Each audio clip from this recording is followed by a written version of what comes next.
Diba sapat na yung 20 sa isang araw? Diba? Tapos 20 times 5.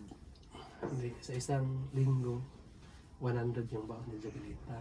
Sa isang buwan, may baon ni Jabilita nga 400. Diba? So dapat magpunta si Jabilita sa eskwelahan, may baon nga 20.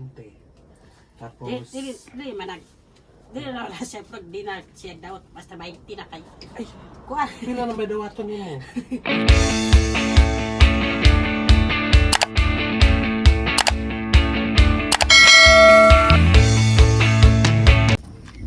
Hello mga kababayan, magandang araw sa inyong lahat dyan. Kumusta na kayo? So ngayong araw mga kababayan, punta tayo doon sa ilan ni Jabilita at magbigay tayo sa kanila ng allowance nila mga kababayan galing po sa kanilang sponsor po. So tara na po. So tayo na po mga kababayan.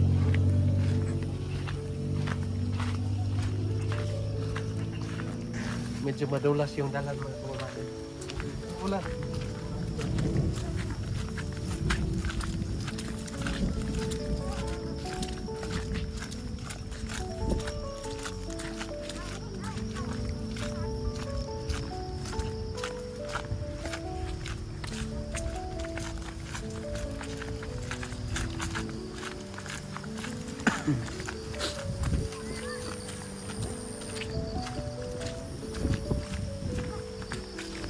Asa mo gikan daw? Ano palit mo? Ay, tagtulong mo parang. Bisaya mo dong? Oh? Oh, Bisaya. Bisaya lagi kote.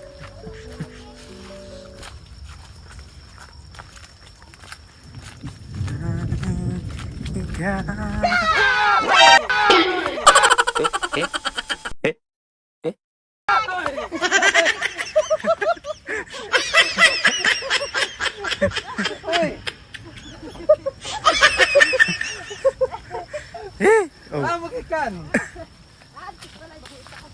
Ah, mangita mo gulay. Nasa man ka? Ginulat mo man ako.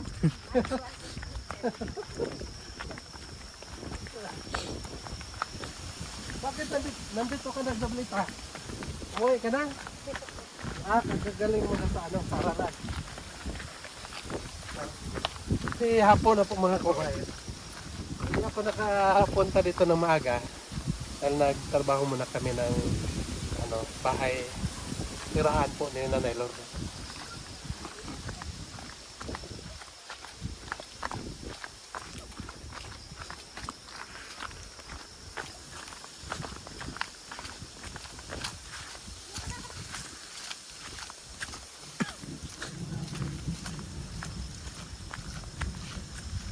Ano man ha?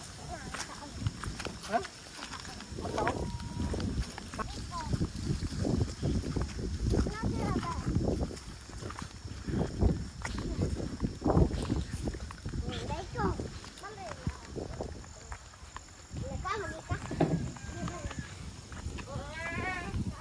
Yan mga kababayan, so dito na kami sa bahay. So, makikita natin mga kababayan, sobrang ganda pa rin yung ginagawa ng TV team yung bahay mga kababayan. Sobrang ganda pa rin. So, kapag dumaan kayo, galing kayo ng Malabog, papunta kayo dito, makikita ninyo ito, pero medyo distansya lang sa Prasada po mga kababayan. So, sa may kampo, dito sa Akbang, dito nakatayo ang bahay. Dahil nagmamadali tayo, kasi abutin tayo ng dilim at pupunta muna. Pagkatapos natin ito ay lahan muna natin sila si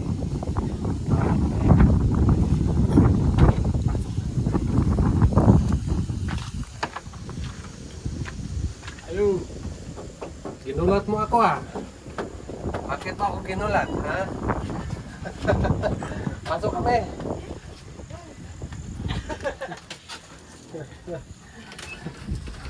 Kumusta yung pag-eskwela niyo? Yan po. Okay lang po. Wala ka bang absent? Wala po. Perfect, good. So, sorry nga matagal ako nakabalik dito. Kasi sobrang busy po, no? Kahapon nandito kami, di ba? Pero meron lang kaming problema na inayos, so kaya ay hindi kami nakapunta dito sa iyo kagabi. So, sinabihan ko po si Sir Paul nga bukas na lang ako pupunta dito. So, ang pag-eskwela ay yan po ang pinaka-importante sa iyo. Yan po ang pinaka-importante sa atin, di ba? So, kailangan nga focus ka lang sa pag-aral. Kailangan nga makinig ka sa teacher. Ha? Lagi natin papasalamatan po ang Panginoon nga kahit papano ay kahit mahirap ang buhay pero meron pa rin mga blessing na dumating sa atin dahil sa ating sponsor nga walang sawang tumulong sa atin, no? At syempre papasalamatan din natin si Sir Paul dahil po sa kanya ay nangyari itong lahat sa atin dahil siya po ang ginamit ng Panginoon para pabigyan tayo ng blessing. Diba? So, yan po mga kababayan ay si Jabelita ay walang absent sa kanyang eskwela, no? So, ipagpatuloy mo lang yung kabaitan mo, Jabelita. Alam ko naman nga mabait ka. So, dapat makinig ka palagi ng teacher mo. Diba? Kasi kapag hindi tayo makinig ng teacher, wala tayong makukuha doon. Diba? Stop. Wala tayong makukuha kapag hindi tayo makikinig. Uwi tayo sa bahay nga walang laman ng utak natin. So, kailangan pag nandoon sa eskwelahan ay makinig ng teacher. So, good. So, unsa man ka nang muadto ka dito, magbaon na ka, dili na ka muuli dire sa panood to? O muuli pa? Muli ka panood to. Pero magbaon na lang di ka. Para hapon na lang ka muuli. Para di na ka magbaktas-baktas. Ganun na po ka muuli dire para exercise.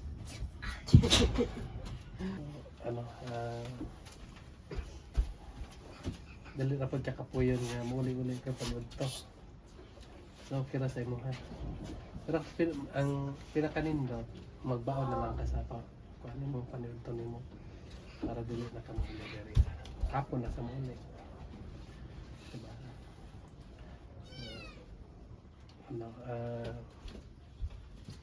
So, ikaw na kumusta? Kira. Okay ra ka? Kumusta ang pamilya? Kumusta ang mong pamilya? Mga kababayan, ay lakas-lakasan ko yung boses ko. Kumusta yung pamilya mo? Ang akong panadyan na malintura niya. Unsa? Kuan may ko tabang niya. Ang akong panadyan nalintura niya. Sakit niya yang lawasan. Nagkalintura imong bana. Nagkasakit pala yung bana, mga kababayan niya, yung papa niya, Jabelita. Sakit yung kalawasan niya, yung buong katawan. Kahit lawas nga. Kalintura ko siya. Bakit? Anong nangyari? Baka binugbog mo? Utang siya. Baka binugbog mo, hindi mo siya sinuntok? Wala na mo gisumbag? Wala man. Bakit nanakit? Anong nangyari? May sigo kapoy sa trabaho. Ah. Bukat managyan mga trabaho dito. Pamasan kuan karang mura sila kabayo kay kargaan karang takong bakto daw. Unsay pasanon kabayok? May siguro kabayo kay akong bana kay. Ang saman kanang ang imong bana mura nagkabayo, Okay. mamasan og bato. Oo. Asa man iyang trabaho? Asa siya nag-duty? Ya, sa kuan Bulacan man gud. Diha sa Bulacan. So, Nya mao rin tigdagin dut nga kung makasuludan ka siya kada Sabado. Kung may pabawon sa mga bata mo rin akong gihatag sa iyaha. Karang pabawon sa iyaha at sa eskwelahan. mo na gi-budget nimo kay Wala may pugas pa rin. kuan na po niya, palit na po bugas. Hindi na siya inom. Di na siya mainom. Usa- Yung problema lang sa mga bana karon kay nagsakit. Pila na kaadlaw nagsakit? Duha na kadlaw. Duha kaadlaw. Pero makakaon pa siya. Murag makakaon siya pero kamera kaayo murag duha ka kutsara. Hindi na siya tao. Ha? Maubusan kayo ng kutsara. Wala kayo, tawag pangutan niya. Naman niya. At tatlo lang kasandok ang ibig niya sabihin mga kababayan. Hindi, tatlong kutsara. So, yung tatay na Jabilita ay hindi makahanap buhay kasi may sakit. Sakit yung katawan niya. Ganon kasi mga kababayan kapag yung trabaho natin ay mabigat. Pagkatapos ay babasa tayo ng ulan. Pagkahapon, magkasakit tayo, magsakit yung katawan natin. So kailangan inuman lang natin ng gamot. May gamot bang pinapainom mo sa kanya? Gipainom ni mo sa tambal? Wala. Wapi. Yung ganihan, tagaan kung 20 lang, 20 pesos lang. Kaya tagsakwa sa iyang amo kay palit daw alaksan. Isa ra kabuk na, isa ka parestang maurat to. Kung ano sa may sakit ang ulo, Mari yan. sakit ang iyang lawas, Oo. painom mo na ito kuan, paracetamol, o kuan, unsa man isto, loperamide, pwede, Pwede. dili siguro, paracetamol o mipinamic. Ano mipinamic Ako po, para man sakit sa lawas. pero ako po, Unsa nagpa-check up man kung kuan, kanang dito sa Malabo po niya, na may doktor dito. Huwag lahi man tugyang akong lawas, murag narawag sakit na ako dili kasing daw. ay gugma na. Oo, ako niya. Ingon man tug doktor daw kay. Ingon tug doktor nga, kanang patod daw. Patod daw po dito sa kuan, parabo kay. Ha? Kuan daw po siya to, kanang pa-screen daw. Tingog daw. X-ray? Oo. Mm. Niya unsa man pag kuan. Unsa man day mong gibati ay Murag uut kay akong dughan. kot imong dughan. Basta gugma nang wa kagawas.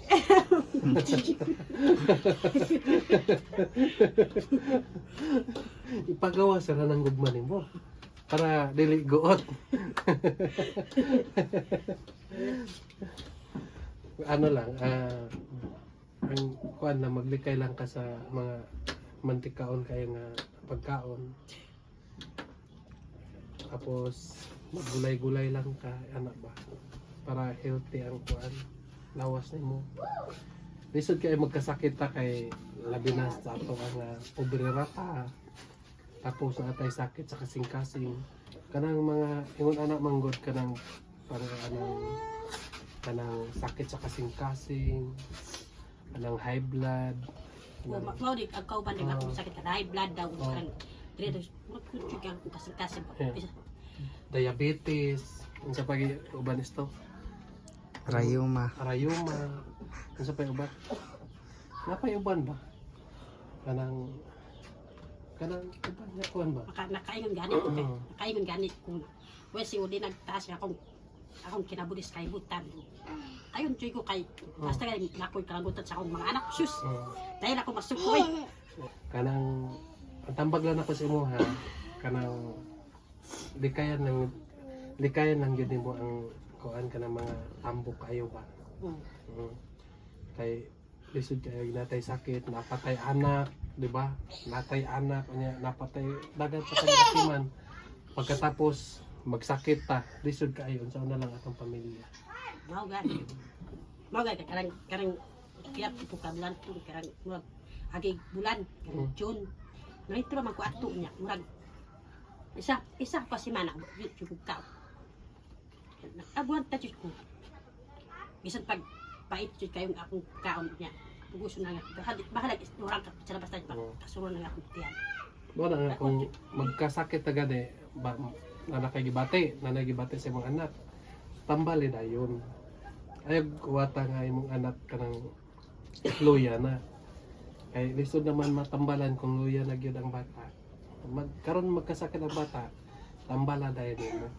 Nakabalo naman tagkuan sa mga tambal sa sakit sa ulo, sipon, anak, bagi ubo, ingon anak. So, mo na nga ang tambal ako sa imo kapag magkasakit dito ang mga anak nimo, ayaw guwata nga magsulirat na ang mata nang manambal gyud ka. So si tatay palitin lang siya tambal niya para kuan, para maulian siya kay lisod man kayo no. Siya yung naghanap buhay sa kanila mga kababayan. Kasi ito si Aileen mga kababayan ay dito lang talaga sa bahay. Siya yung naglaba, naglinis, nag-atiman ng mga anak niya. Yung asawa niya mga kababayan, siya yung naghanap buhay. So maganda na ngayon mga kababayan kasi hindi na maglalasing yung asawa niya. Hindi tulad nung una nga hindi kayo tahimik, no. Walang isang linggo nga hindi sila mag-away. Dahil po yung asawa niya mga kababayan ay may pagkalasang giro. Pero ngayon mga kababayan, nagbagong buhay na po yung kanyang asawa. So, yan lang po no. At bigay natin yung allowance. So, ito yung allowance nyo galing sa sponsor kay, ito pangalan natin? Tita Gwen. Tita Gwen ng Singapore. Hmm. Galing po ito kay Tita Gwen ng Singapore. So, binigay ito ni Sir Paul sa akin. Sabi ni Sir Paul sa akin, ikaw na magbigay din sa kanila. Para minsan busy din si Sir Paul. Kaya ako na lang inatasan niya bigyan ng allowance. So sana po ay gamit ninyo sa tama. Bili kayo ng bigas, pangbaon ni Jabelita. Di ba sapat na yung 20 sa isang araw? Di ba? Tapos 20 times 5. Hindi, sa isang linggo 100 yung baon ni Jabelita. Sa isang buwan may baon ni Jabelita nga 400. Di ba? So dapat magpunta si Jabelita sa eskwelahan may baon nga 20. Tapos Di na wala siya, pero di na siya daw, basta 20 na kayo. ay, Kuha. pila na may dawaton nimo? Kay, yatag na ko sa iya, usay, 100, 50. Ay, siyaw. Yatag na ko sa iya. 20 lang. Ay na naman kay baon. Na naman kay pagkaon, ana. Kanang 20 tama ra na 20 nimo, ha? Para inigkuan ba, para inighatag na ko sunod sa inyo, ha? Napa may di pa mamahutdan, di ba? So 1 2 3 4 5. So yan po mga kababayan, 5,000 galing po sa sponsor ni Jabelita kay Tita Gwen ng Singapore. Maraming salamat po sa iyo sa walang sawang pagsuporta kay Jabelita. Anong masabi mo sa Pasalamat sponsor? ka. Maraming po salamat dito sa tulong mo sa akin. Pangako ko po mag-aral ako ng mabuti hanggang makatapos. Yun po mga kababayan. Ikaw anong masabi mo sa sponsor ng Jabelita? Ang takto istorya na to sponsor ng Jabelita. Dagan salamat sa kanang punto ng Jabelita nga pagsuporta sa iya ha. Nga bate ng ka.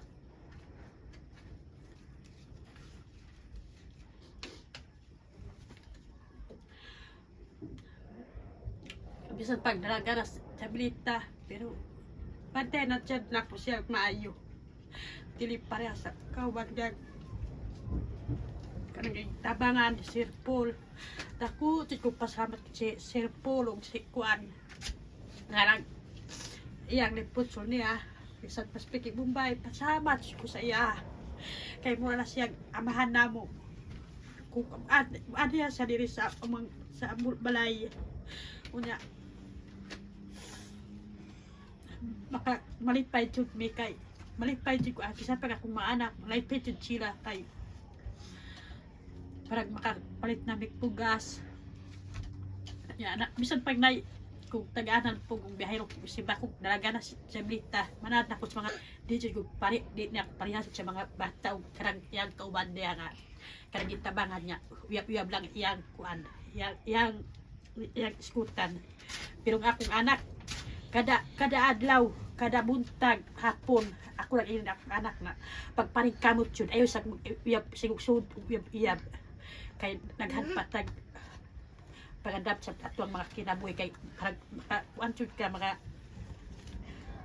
maka-lapos yun ka, parang ayahay na inyong kinabuhi ko, simbakog kuan ako sa Ginoo, pero ayahan na sa inyong kinabuhi ko, muwa na ako sa kalibutan. Kanya bisan pag si karang kuan kanang ipusod sa balita, daghan jud salamat kayo.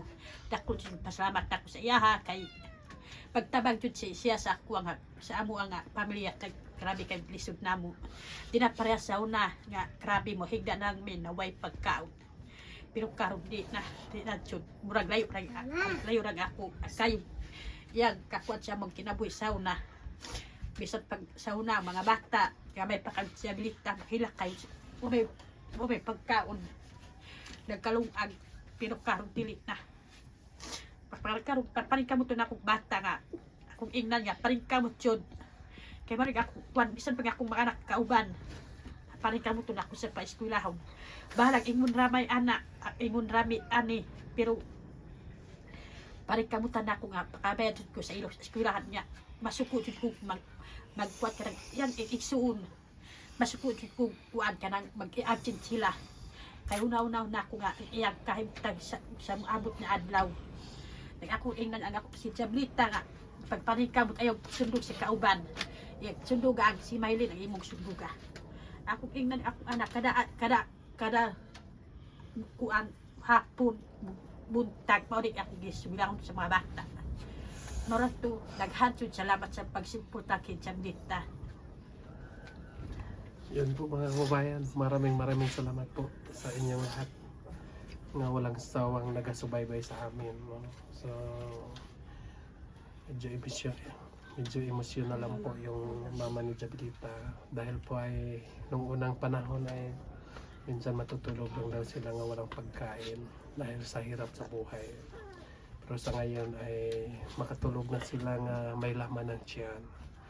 So maraming salamat po sa kanilang sponsor, Tita Gwen. Sana po ay huwag kayong magsawang mag-suporta sa kanila hanggang makapagtapo sa pag-aaral.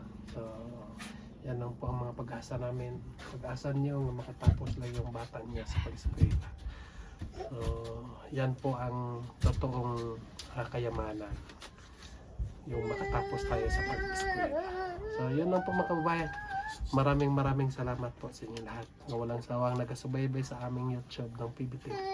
Sana po mga kababayan, lagi ninyong sana po ay pagpatuloy ninyo ang pagpapanood ng aming YouTube ng PBT, at lalo na po kay Sir Paul, para may pagpatuloy namin ang aming mga kaganapan, ang aming mga pagtulong sa mga kapwa kong katutubo sa kabukiran. So yan lang po, mag-ingat ka dyan palagi. God bless you.